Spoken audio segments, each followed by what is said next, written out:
Muito obrigado, Sra. Presidente, senhoras e senhores deputados, senhores membros do Governo, Sr. Primeiro-Ministro.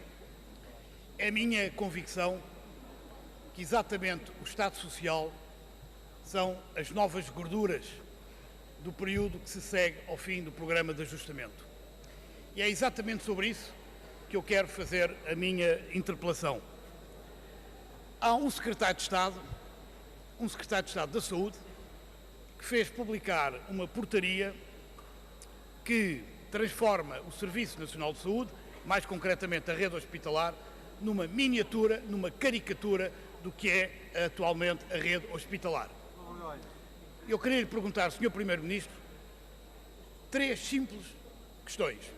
A primeira, tinha conhecimento da intenção de publicar esta portaria?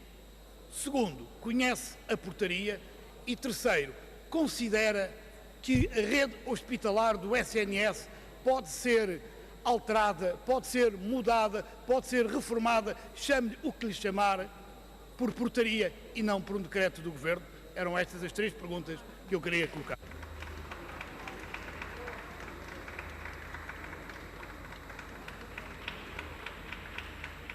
Senhor Primeiro-Ministro, tem a palavra. Obrigado, Sr.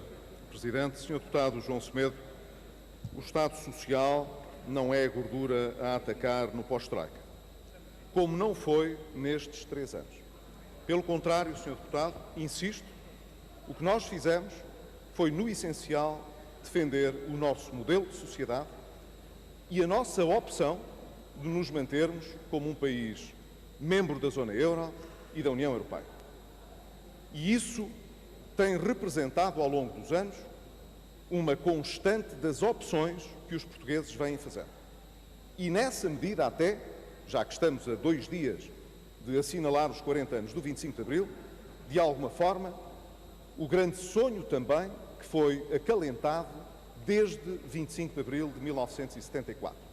A possibilidade de Portugal ter uma economia social de mercado ao nível das economias mais avançadas da Europa, com um Estado social que pudesse corresponder a um nível de progresso social como nós não tínhamos conhecido em dezenas de anos anteriores.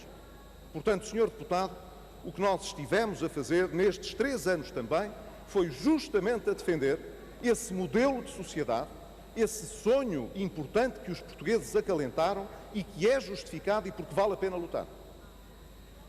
O Serviço Nacional de Saúde, bem como a Segurança Social ou a Escola Pública, ao contrário daquilo que foi a demagogia de muitos dos partidos da oposição ao longo destes 3 anos, foram defendidos pela política de saneamento financeiro levado a cabo, garantindo que as funções essenciais eram plenamente garantidas pela função social do Estado.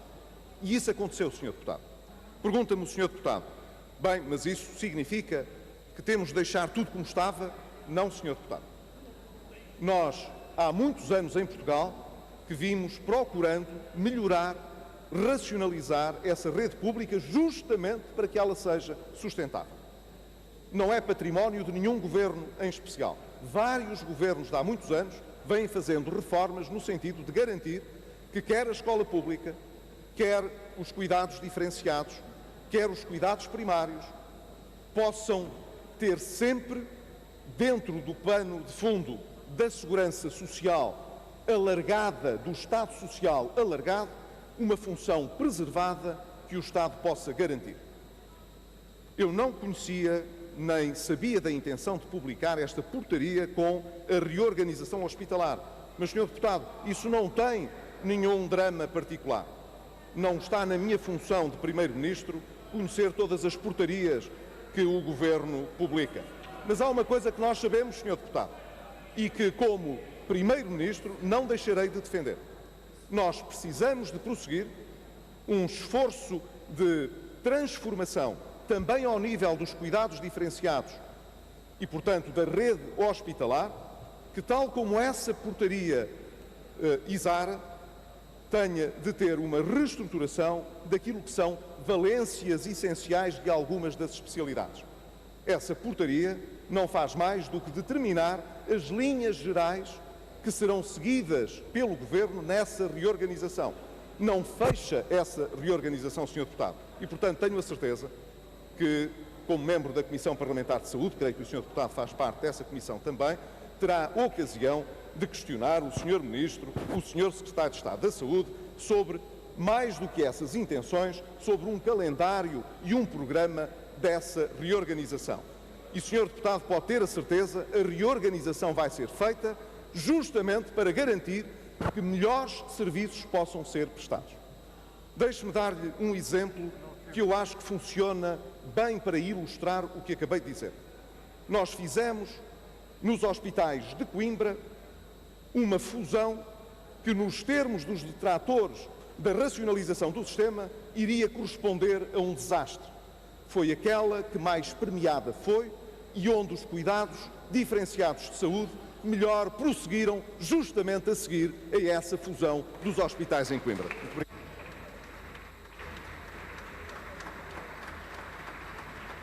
O Sr. Deputado João Semedo tem a palavra. Muito obrigado, Sra. Presidente. Sr. Primeiro-Ministro, vamos lá ver se nos entendamos.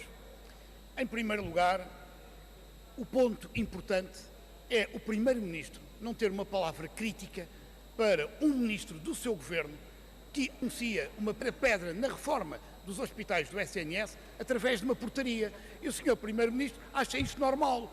Em segundo, ponto importante, não é como o Sr. Primeiro-Ministro diz, umas linhas gerais. O que ali está preto no branco,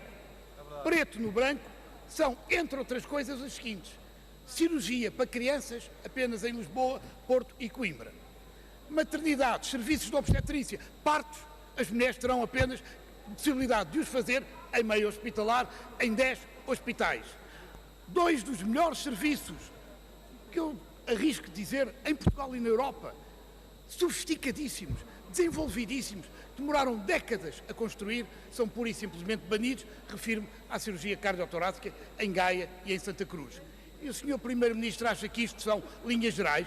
Pois eu acho que isto são propostas muito concretas, vontades muito concretas e mais, Sr. Primeiro-Ministro. Isto é o seu modelo de sociedade? Um modelo de Serviço Nacional de Saúde em que, para coisas tão elementares como seja uma intervenção cirúrgica numa criança ou um parto de uma mulher, apenas possa escolher meia dúzia de cidades? Este é o seu modelo de sociedade?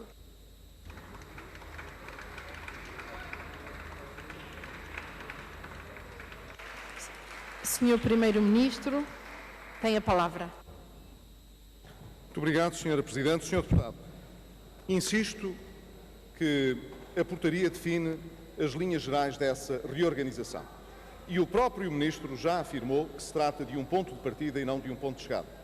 Sr. Deputado, algumas destas matérias resultaram de trabalhos que estão publicados em relatório e disponíveis para debate público.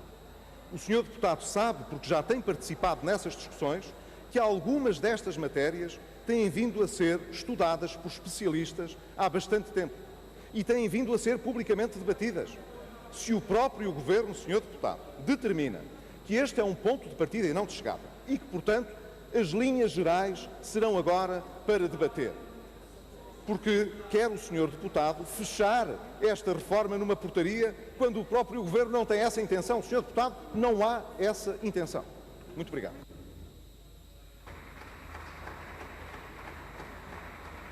Sr. Deputado João Semedo, faz favor. Bom, Sra. Presidente, agora entra em modo de monólogo, não é? Porque o Sr. Primeiro-Ministro, como é aliás habitual, já esgotou o seu tempo. Mas ao Sr. Primeiro-Ministro, não é tão simples como o senhor quer fazer crer. Em primeiro lugar, porque já falou mais o senhor sobre esta pretensa reforma do Serviço Nacional de Saúde do que o Primeiro-Ministro, que o Ministro da Saúde, desculpe, que está caladinho, ninguém o ouve. E mais, não é por falta de oportunidades. Quer o Partido Socialista, quer o Bloco de Esquerda, apresentaram propostas de audição do Sr. Ministro. O que é que lhes aconteceu?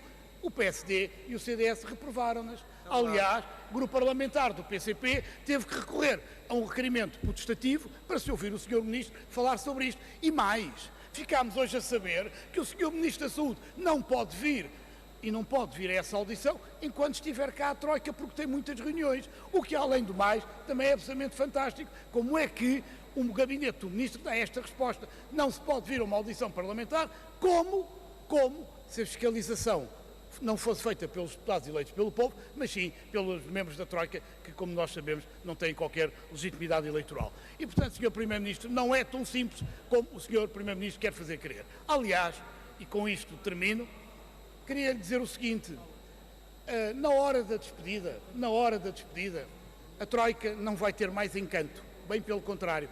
O que nós já percebemos, pela 11ª avaliação, pelas reuniões que, entretanto, já foram feitas nesta última avaliação, é que não vai ter mais encanto, vai ter mais exigências, mais imposições, mais cortes. E quando nós ouvimos a Ministra das Finanças anunciar novos cortes naquilo que são sempre as despesas intermédias, que são de facto, quando o Sr. Primeiro-Ministro na altura fazia a sua campanha eleitoral, eram as chamadas gorduras, que vieram a ser os salários, as pensões e os subsídios dos trabalhadores da administração pública. Hoje temos uma segunda geração de gorduras, e essa segunda geração de gorduras tem um nome: Estado Social, Serviço Nacional de Saúde, hospitais. E esta portaria não é ingênua, nem no conteúdo, nem no momento em que ela é publicada. Ela vai responder a uma exigência de transformar o Serviço Nacional de Saúde, transformar o Estado Social numa caricatura e numa miniatura.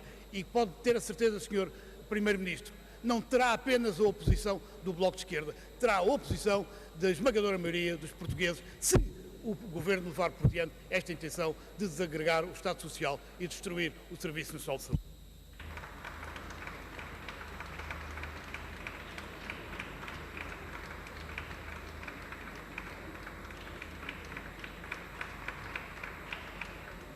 Muito obrigada, Sr. Deputado João Semedo.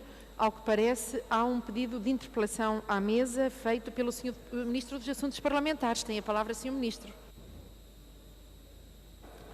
Obrigado, Sra. Presidente. Sr. Presidente, era só para que ficasse claro, pedindo à mesa que esclarecesse se é ou não é verdade, que a questão suscitada agora do Sr. Deputado João Semedo, relativamente à vinda de sua missão, teve como base um requerimento apresentado na segunda-feira, pedindo que o Sr. Ministro viesse no dia seguinte ao Parlamento.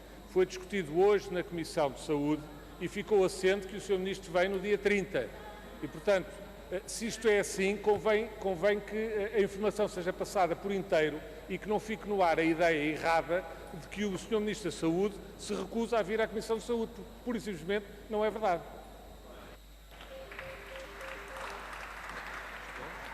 Eu dou já a palavra ao Sr. Deputado João Semedo, mas como houve uma interpelação à mesa, para responder ao Sr. Ministro, que o esclarecimento sobre a questão poderá ser feito pela Presidente da Comissão Parlamentar competente e não diretamente pela mesa. Sr. Deputado João Semedo, faz favor. Senhora Presidente, eu ainda tenho alguns segundos. É que não foi isso que eu disse, Sr. Ministro. Eu não disse que o Ministro da Saúde se recusava a prestar esclarecimentos. O que eu disse foi diferente. É que o Sr. Ministro da Saúde, perante aquele requerimento para uma audição, requerimento protestativo, invocou a presença da Troika e as muitas reuniões que tinha, dá-me licença, posso concluir, e as muitas reuniões que tinha, para só poder vir cá depois do dia 3 ou 4 de maio. Ora, eu acho absolutamente inaceitável que um Ministro da República possa invocar a presença da Troika em Portugal para não vir fazer uma coisa tão simples como é responder a uma audição na Comissão Parlamentar.